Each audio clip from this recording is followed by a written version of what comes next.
Hi friends, welcome to Swapna Shetty blogs. నేను మీ స్వప్న. ఈరోజు మీతో షేర్ చేయబోతున్న అన్మోర్ మినీ వ్లాగ్ వచ్చేసి తీపి బొరుగు ముద్దలు ఎలా తయారు చేసుకోవాలో చూసేద్దామండి. ఒక్కొక్క సైడ్ అయితే మరమరాలని లేదా చాలా వర్డ్స్ బొరుగులని అంటారండి. ఇవి రైస్తో చేస్తారండి. బయట షాపుల్లో చిన్న చిన్న షాపుల్లో కూడా చాలా బాగా దొరుకుతాయి. వీటితో కూడా చాలా రకాలుగా యూస్ చేసుకోవాలి. చిన్నపిల్లల నుంచి పెద్దవాళ్ళ దాకా ఈ బొరుగు ముద్దలు అనేవి ఇష్టంగా తినేస్తారు. ఇంకా ఒక్క కప్పుకి చాలా అవుతాయండి. ఇవైతే చాలా తక్కువ టైంలో ఎక్కువగా టేస్ట్నిచ్చే బొరుగు ముద్దలు ఎలా తయారు చేసుకోవాలో చూసేద్దామండి. నేను ఒక చిన్న పావు కేజీ ప్యాకెట్ తీసుకొచ్చుకొని ఇలా ఒక ప్యాన్లో పోసుకొని బాగా వేయించుకోవాలండి. వేయించుకున్న తర్వాత ఇవి అనేది పట్టుకొని జస్ట్ ఇట్లా నలపగానే అనిపిస్తుందండి మనకి. అవి బొరుగులు బాగా వేగాయా లేదా అనేది మెత్తగా ఉండకుండా క్రిస్పీగా కరకరలాడుతూ ఉంటేనే చాలా బాగుంటాయి.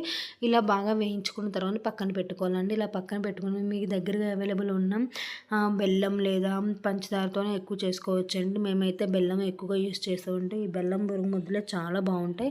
నేనైతే బాగా బెల్లాన్ని బాగా నలగొట్టుకొని పక్కన పెట్టుకున్నాను. ఇలా మరమరాలు వేగిన తర్వాత ఇప్పుడు చూపిస్తున్నాను కదండి, ఇట్లా పట్టుకోగానే ఇట్లా అయిపోవాలి. ఇవే క్రిస్పీగా బాగుంటాయి. మీరు ఒకసారి ట్రై చేయండి, ఎలా ఉందో కామెంట్ చేయండి. అలానే మన ఛానల్ ఎవరైనా సబ్స్క్రైబ్ చేస్తుంటే ప్లీజ్ లైక్ సబ్స్క్రైబ్ ఫ్రెండ్స్.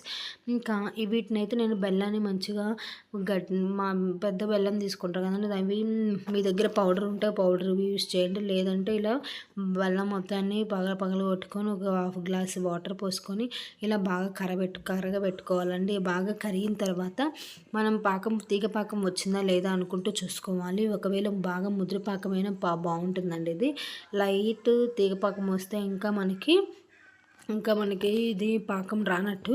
ఇవి అనేది మనం ఎక్కువగా ఇట్లా కలుపుకుంటూనే ఉండాలి, లేదా ఒకసారి కలిపి మూత పెట్టకుండా చూసుకుంటూ ఉండాలండి. ఇవి చూసుకోకపోతే ఆ బెల్లం అనేది మరిగి కొంచెం బ్లాక్గా అవుతుంది. లేదంటే ఇలా కలుపు తిప్పుకుంటూనే ఉండాలి. బెల్లం బాగా కరిగి మనకి చిన్న చిన్న బుడగలు అలా వచ్చిందాక కూడా బెల్లం పాకం అనేది మంచి తీగ పాకం అనేది రావాలండి.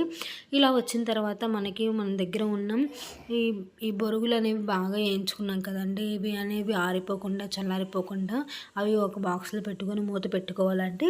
ఇప్పుడు నేను చూపిస్తున్నాను కదండి, ఒక 10 నిమిషాలకి ఇలా మంచిగా కరిగిపోయింది. ఇప్పుడు చిన్న బుడగలు అలానే బాగా తీగ పాకం వచ్చిందా రాదా అని చెప్పేసి ఒక ప్లేట్లో ఆయిల్ కొంచెం వేసి వాటర్ అనేది వేసుకొని వచ్చిందా రాలేదా అని చూసేసుకోవాలండి. అంతే, చాలా ఈజీ అండి ఇది.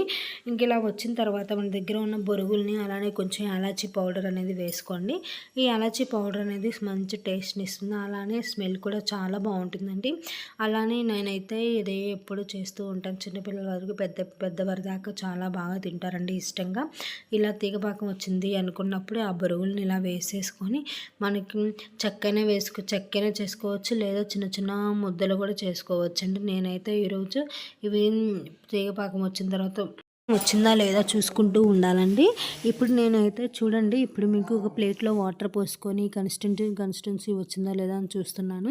ఇలా వచ్చింది అనుకున్నప్పుడు మనకి ఇది ఒక ముద్దలాగా బాల్ సైజులో అవుతుందండి. అప్పుడు వచ్చినప్పుడు మన దగ్గర మనం వేయించుకుని పక్కన పెట్టుకున్న మరమరాలని వేసుకొని ఇది కాలుతూ ఉంటుందండి. అయితే కొంచెం చేతికి వాటర్ అనేది యాడ్ చేసుకొని ఇట్లా ముద్దలుగా చేసుకోవచ్చు, లేదు అంటే చెక్కలాగా కూడా చేసుకోవచ్చు. చాలా బాగుంటాయి. మీరు ఒకసారి ట్రై చేయండి. చిన్నపిల్లలకు పెద్దవాళ్ళకి చాలా బాగుంటాయి.